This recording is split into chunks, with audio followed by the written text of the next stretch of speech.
Assalamualaikum warahmatullahi wabarakatuh. Perkenalkan, nama saya Marta Lakasing dari PGSDA semester 4. Di sini saya akan menjelaskan mengenai materi tentang strategi pembelajaran. Di sini saya sebagai pemateri pertama. Perkenalkan, nama saya Muhammad Ali Apa, Prodi PGSD kelas A semester 4. Pada kesempatan ini saya sebagai pemateri kedua. Di sini saya sebagai pemateri pertama. Di sini saya akan menjelaskan mengenai pengertian dari strategi pembelajaran. Jadi setelah seorang guru telah menentukan pendekatan yang akan digunakan dalam proses pembelajaran, selanjutnya yang harus diperhatikan atau dilakukan guru adalah menyiapkan strategi pembelajaran. Nah, strategi di sini diartikan sebagai suatu rencana dari seorang guru sebelum mengajar.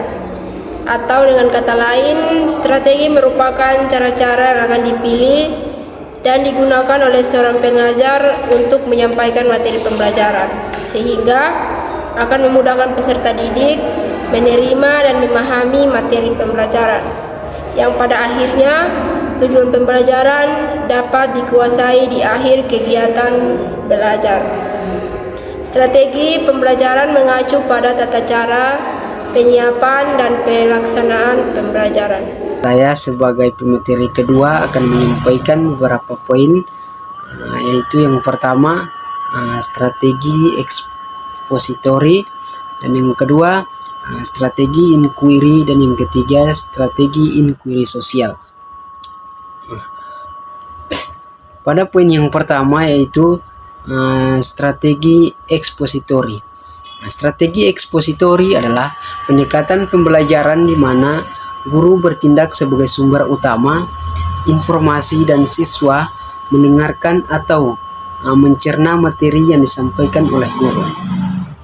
Guru memberikan penjelasan, mendemonstrasikan konsep, dan memberikan informasi kepada siswa. Metode ini sering melibatkan ceramah, presentasi, atau bahan bacaan yang disiapkan oleh guru. Tujuannya adalah untuk menyampaikan informasi dengan jelas dan terstruktur kepada siswa. Strategi ini sering digunakan untuk memperkenalkan materi baru atau konsep yang kompleks kepada siswa. Meskipun strategi ekspositori ini efektif dalam menyampaikan informasi secara langsung, namun bisa menjadi kurang interaktif dan kurang memungkinkan untuk siswa berpartisipasi aktif dalam pembelajaran. Kemudian yang kedua adalah strategi inquiry. Strategi inquiry adalah pendekatan pembelajaran di mana siswa aktif terlibat dalam proses menemukan dan memahami konsep melalui penyelidikan, eksplorasi, dan pemecahan masalah. Guru berperan sebagai fasilitator, yaitu membimbing siswa dalam menemukan jawaban mereka sendiri melalui pertanyaan, diskusi, dan eksperimen. Ada beberapa jenis strategi inquiry, diantaranya adalah inquiry terbimbing. Inquiry terbimbing di sini adalah guru memberikan kerangka atau struktur untuk menyelidikkan, tetapi siswa masih memiliki kebebasan untuk mengeksplorasi dan menemukan konsep sendiri. Yang kedua adalah inquiry bebas. Siswa memiliki kendali penuh atas proses penyelidikan mereka tanpa banyak arahan dari guru. Mereka mengidentifikasi pertanyaan, kemudian merancang percobaan dan menafsirkan hasil secara mandiri. Dan yang ketiga adalah inquiry terbantu. Inquiry terbantu adalah siswa mendapatkan bantuan dari guru atau sumber lain selama proses penyelidikan mereka, tetapi masih memiliki tanggung jawab untuk mengemukakan pertanyaan dan mengeksplorasi konsep sendiri. Strategi inquiry mendorong pemikiran kritis, keterampilan, dan penyelidikan serta pemecahan masalah. membantu siswa membangun pemahaman yang lebih mendalam dan berkelanjutan tentang materi pelajaran. Ini juga dapat meningkatkan motivasi dan keterlibatan siswa dalam pembelajaran karena mereka memiliki peran aktif dalam proses pembelajaran mereka. Yang terakhir adalah strategi inquiry sosial. Strategi inquiry sosial adalah pendekatan pembelajaran di mana siswa bekerja sama dengan kelompok untuk mengeksplorasi konsep, bertukar ide, dan memecahkan masalah secara kolaboratif.